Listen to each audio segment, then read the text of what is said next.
Hi friends, ఇప్పుడు నేను చెప్పబోయే టాపిక్ అనేది వెండింగ్ మిషన్ గురించి అనమాట. సో ఇప్పుడు నేను చెప్పబోయే వెండింగ్ మిషన్ అనేది మనం ₹3కి ఒక ప్రోడక్ట్ అని రావాలి అలాగనమాట.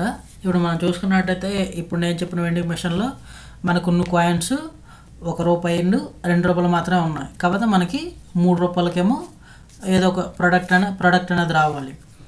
ఆ ప్రోడక్ట్ అంటే ఒక ఎగ్జాంపుల్ ఒక చాక్లెట్ అనుకుందాం. మనకు ₹3 అయితే ఒక చాక్లెట్ రావాలి, లేదా ₹4 అయితే చాక్లెట్ రావాలి అండ్ రూపాయి కూడా వెనక్కి రావాలి. దీనికి మనం ముందుగా FSM డ్రా చేసి దాని తర్వాత దానికి కోడ్ రాస్తాం అనమాట.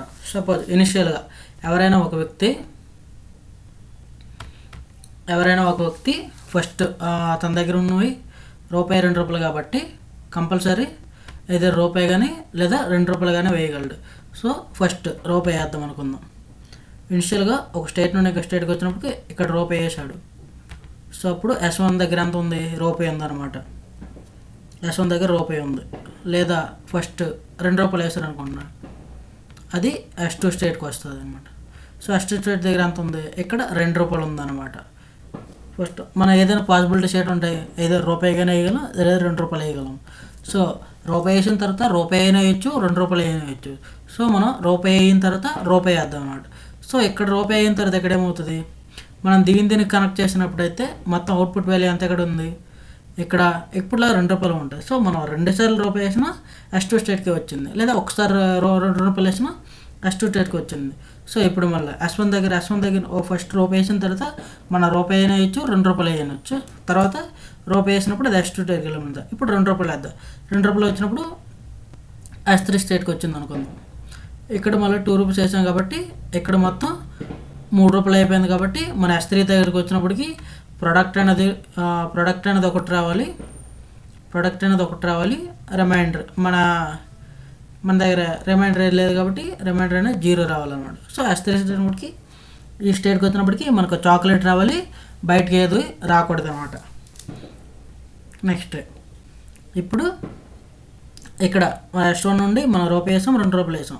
ఇప్పుడు S2 నుండి మన ₹2 వేసిన తర్వాత రూపాయి అయినా వచ్చు, ₹2 అయినా వచ్చు. సో సపోజ్ అప్పుడు మనం ఎక్కడ నుండి S2 నుండి దీనికి కనెక్ట్ చేస్తాం. రూపాయి అయింది కాబట్టి రూపాయి అయినప్పుడు ఇక్కడ మళ్ళీ ఎప్పుడులాగా ప్రోడక్ట్ 1 రిమైండర్ 0 వచ్చేస్తుంది అనమాట. సో అక్కడికి అది వెళ్ళిపోద్ది.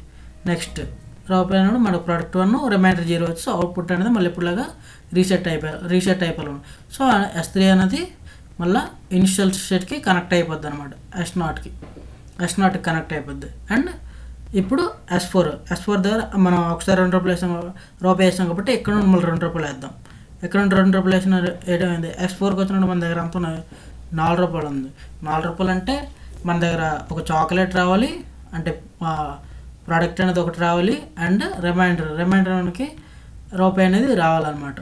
సో ఈ విధంగా వచ్చిన తర్వాత మళ్ళీ ఇప్పుడులాగా ఇనిషియల్గా మళ్ళీ ఇది రీసెట్ అయిపోవాలన్నమాట. ఇది రీసెట్ అయిపోవాలి. సో ఈ విధంగా మీరు చూసుకున్నట్టయితే ఇది మెయిన్ FSM అనమాట. దీనికి మనం ఇప్పుడు కోడ్ రాస్తాం అనమాట.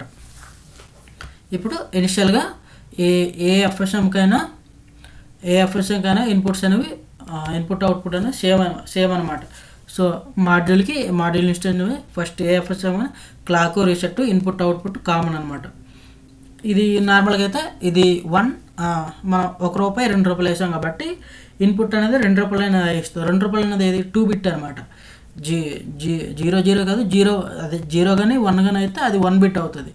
ఇక్కడ ఏమవుతుంది? 0 ఇక్కడికి వచ్చినప్పుడు 2 అనేది 10 అవుతుంది. 10 అయినప్పుడు ఏమవుతుంది? ఇది 2 బిట్ కింద. సో ఇన్పుట్ని మనం ఇక్కడ 2 బిట్ కింద కన్సిడర్ చేసుకుంటాం అనమాట. నెక్స్ట్ అవుట్పుట్ మనకి ఎప్పుడు ప్రోడక్ట్ అనేది ఒకటే వస్తుంది కాబట్టి సో దాన్ని నేను అవుట్పుట్ కానీ డిక్లేర్ చేసుకుంటాను. నెక్స్ట్ పారామీటర్స్ డిక్లేర్ చేస్తాం. సో పారామీటర్స్ మనం ఇక్కడ దేనికి డిక్లేర్ చేస్తామంటే ఇప్పుడు ఇవన్నీ ఉన్న స్టేట్స్కి అనమాట. స్టేట్స్ సపోజ్ ఇక్కడ మొత్తం 5 స్టేట్లు ఉన్నాయి. సో 5 స్టేట్లు కాబట్టి 5 అనేది మనకి 3 బిట్ కింద వస్తుంది అనమాట. సో అందువల్ల నేను ఇవన్నీ కూడా 3 బిట్స్ కింద తీసుకున్నాను. ఒకవేళ మనకి ఇక్కడ 4 స్టేట్లు ఉన్నాయి అనుకోండి, 4 స్టేట్లు 2 బిట్ కింద వస్తుంది. సో అప్పుడు ఇవన్నీ 2 బిట్ కింద తీసుకుందాం అనమాట. సో మన ఏ బిట్ కింద ఏ బిట్ కిందైనా ఎలా తీసుకోవాలంటే ఇక్కడ ఎన్ని స్టేట్స్ అయితే ఉన్నాయో దాన్ని బట్టి మనం ఇక్కడ దీని బిట్స్ అయినా రిప్రజెంట్ చేస్తాం అనమాట. నెక్స్ట్ రెగ్ తీసుకున్నాను, present state, next state. So ఇదేమంటే మన ఇచ్చిన ఇన్పుట్ అనేది ఇది 3 బిట్ ఒక ఈ స్టేట్ నుండి ఈ స్టేట్కి వెళ్ళడానికి ఒక మెకానిక్లా పనిచేస్తుంది అనమాట. సో ప్రజెంట్ స్టేట్ ఈ స్టేట్ నుండి నెక్స్ట్ స్టేట్ రావడానికి ఒక స్టోరేజ్ ఎలిమెంట్ కింద నేను తీసుకున్నాను ప్రజెంట్ స్టేట్, నెక్స్ట్ స్టేట్ అనమాట. So next reg P = R. So మనకి P, R ఏది చేస్తుంది అంటే మనకి ప్రోడక్ట్ 1 రిమైండర్ అనేది మనకి ఎక్కడెక్కడ రావాలనేసి దీన్ని అవుట్పుట్ అనేది డిక్లేర్ చేస్తుంది అనమాట, P and R. సో దీన్ని నేను స్టోరేజ్ ఎలిమెంట్ కింద రెగ్ కింద తీసుకున్నాను ఫస్ట్. ఇప్పుడు మొత్తం అన్ని రీసెట్ చేస్తాం అనమాట. మొత్తం అన్ని రీసెట్ చేసి అన్నిటిని 0 చేసుకుంటాము. ఫస్ట్ ఇనిషియల్ పాసెంజర్ నెగేజ్ ఇది ఏంటంటే నెగేజ్ ఇది పాసెంజర్ క్లాక్ అండ్ నెగేజ్ రీసెట్ అంటే అసింక్రనస్ రీసెట్ అనమాట. Asynchronous reset. సో ఇది ఎక్కడైనా అవుతుంది అనమాట. అసింక్రనస్ అంటే మన రీసెట్ అనేది ఎప్పుడైనా హై అయితే అంటే రీసెట్ అయిపోతుంది అనమాట. It does not depend on the clock అనమాట. అయితే process clock or negedge clock or అలాగైనా రాసుకోవచ్చు. నెక్స్ట్ ఇఫ్ రీసెట్ అయింది అనుకోండి, ఈ రీసెట్ అయినప్పుడు ఏమవుతుంది, మొత్తం ఈ ప్రజెంట్ స్టేట్ అనేది 0 అయిపోయి నెక్స్ట్ P = R మనకి రీసెట్ అయినప్పుడు ఏమవుతుంది, ఇక్కడ P0 ఉంటుంది, R0 ప్రతి దగ్గర P0 R0, ఇక్కడ కూడా P0 R0, ఇక్కడ కూడా P0 R0. ఇఫ్ రీసెట్ అయినప్పుడు ఇక్కడ రీసెట్ కండిషన్ రాయలేదు కాబట్టి సో కొద్దిగా కన్ఫ్యూజన్గా ఉంటుంది. సో ఇనిషియల్గా ఏదైనా FSMకి రీసెట్ అనే ఆప్షన్ ఉంటుంది అనమాట. సో అందువల్ల ఇనిషియల్గా అది రీసెట్ అయినప్పుడు అది మళ్ళీ సేమ్ S0 స్టేట్కి అయిపోవాలన్నమాట. సో అందువల్ల ప్రజెంట్ స్టేట్ అనేది 0లో మిగతా P = R 0లో అయిపోయినాడు. లేదా ఎల్స్ రీసెట్ అవ్వలేదంటే ఈ ప్రజెంట్ స్టేట్ నుండి నెక్స్ట్ స్టేట్కి రావాలన్నమాట. సో ఇది నార్మల్గా ప్రజెంట్ స్టేట్ బ్లాక్ అనమాట. ఇది ప్రజెంట్ స్టేట్ బ్లాక్. ప్రతిదానికి ప్రతి FSMకి మనం ఇదే రాస్తాం. ప్రజెంట్ నెక్స్ట్ స్టేట్ బ్లాక్ అనేది మనం డిపెండ్స్ ఆన్ ది ఈ లోపల ఉన్న కనెక్షన్ బట్టి మనం నెక్స్ట్ స్టేట్ అనేది డ్రా చేస్తాం అనమాట. ఇదనంగా సీక్వెన్షియల్ ఆల్ఫాబెట్స్. సో అందువల్ల మనం ఇక్కడ నాన్ బ్లాకింగ్ యూజ్ చేస్తాం అనమాట. సీక్వెన్స్ బ్లాక్లో మనం నాన్ బ్లాకింగ్ యూజ్ చేస్తాం కాబట్టి సో అందువల్ల <= అనేది మనం సింబల్ యూజ్ చేస్తాం అనమాట ఓన్లీ ఈ సీక్వెన్స్ బ్లాక్లో. నెక్స్ట్ కాంబినేషన్ బ్లాక్ వచ్చినప్పుడు అయితే మనం ఇక్కడ ఈక్వల్ యూజ్ చేస్తాం అనమాట. ఇక్కడ మీరు చూసుకున్నట్టయితే ఈక్వల్ యూజ్ చేస్తాం. సో ఇవన్నీ కాంబినేషన్ కాబట్టి ఈక్వల్ మాత్రమే యూజ్ చేస్తాం అనమాట. నెక్స్ట్ ఆల్వేస్ బ్లాక్లో ఇప్పుడు మనం ఇక్కడ చూసుకున్నట్టయితే ఆల్వేస్ అది కేసెస్ ప్రజెంట్ స్టేట్లో ఉన్న దాని కేసెస్ రాసి ఇప్పుడు స్టార్టింగ్ S0 తీసుకున్నాం. సో S0 ఇఫ్ ఇన్పుట్ ఏంది మనకి ఏ టైం ఇన్పుట్ 2 బిట్ కాబట్టి 2 బిట్ అంటే మనం ₹1 అయినా రావచ్చు, ₹2 అయినా రావచ్చు. సో అందువల్ల ఈ స్టేట్ S0 స్టేట్ దగ్గర ₹1 అయింది అనుకోండి, ఇఫ్ ఇన్పుట్ అనేది మనం ఇచ్చిన ఇన్పుట్ అనేది ₹1 అయితే అది ఎక్కడికి వెళ్తుంది, S1 స్టేట్. సో అందువల్ల నెక్స్ట్ స్టేట్ = S1 స్టేట్ రాసామన్నమాట. ఇప్పుడు లేదా ₹2 అయింది అనుకోండి, S2 స్టేట్కి వెళ్తుంది అనమాట. సో ఇది ఒక కండిషన్ S1 అనమాట. ఇప్పుడు S1 దగ్గరికి వచ్చినాం. S1 దగ్గరికి వచ్చినప్పుడు ₹1 వేద్దాం అనమాట. ఇఫ్ 2 బిట్ 1 అయింది అనుకో, ₹1 అయింది అనుకో S2 స్టేట్కి. So next state = S2. Else if S1 state ₹2 అయింది అనుకోండి, సో అది ₹2 అయితే S3 స్టేట్కి అనమాట. So next state = S3 state. Next S2 స్టేట్కి ఇక్కడ ₹1 అయింది అనుకోండి S3 స్టేట్కి. సో 0-1 అయితే S3 స్టేట్కి, లేదా 1-0 అయితే S4 స్టేట్కి. సో 1-0 అయితే S4 స్టేట్కి. సో ఈ విధంగా మన కనెక్షన్ అనేది FSMకి గీస్తామన్నమాట. ఇప్పుడు నెక్స్ట్ ఆల్వేస్ బ్లాక్ దేని చేస్తామంటే మనకు అవుట్పుట్ అనేది ఎక్కడెక్కడ వస్తుంది అంటే P = R, P1 R1 P0 R0. So మనకు అవుట్ అనేది ఎక్కడనేది రావాలన్నమాట. ప్రోడక్ట్ అనేది ఎప్పుడు వచ్చేయాలన్నమాట. సో ఇక్కడ మీరు చూసుకున్నట్టయితే మన ప్రోడక్ట్ ఎప్పుడెప్పుడు వస్తుంది, S1 నుండి 2 వచ్చినప్పుడు మనకు ప్రోడక్ట్ వచ్చేస్తుంది, లేదా S2 నుండి 1 వచ్చినప్పుడు ప్రోడక్ట్ వస్తుంది, 2 వచ్చినప్పుడు ప్రోడక్ట్ వచ్చేస్తుంది. సో దీనికి మనం అవుట్పుట్ అనేది రాస్తాం అనమాట. సో ఇదంతా అవుట్పుట్ కాంబినేషన్ అనుకున్నాం.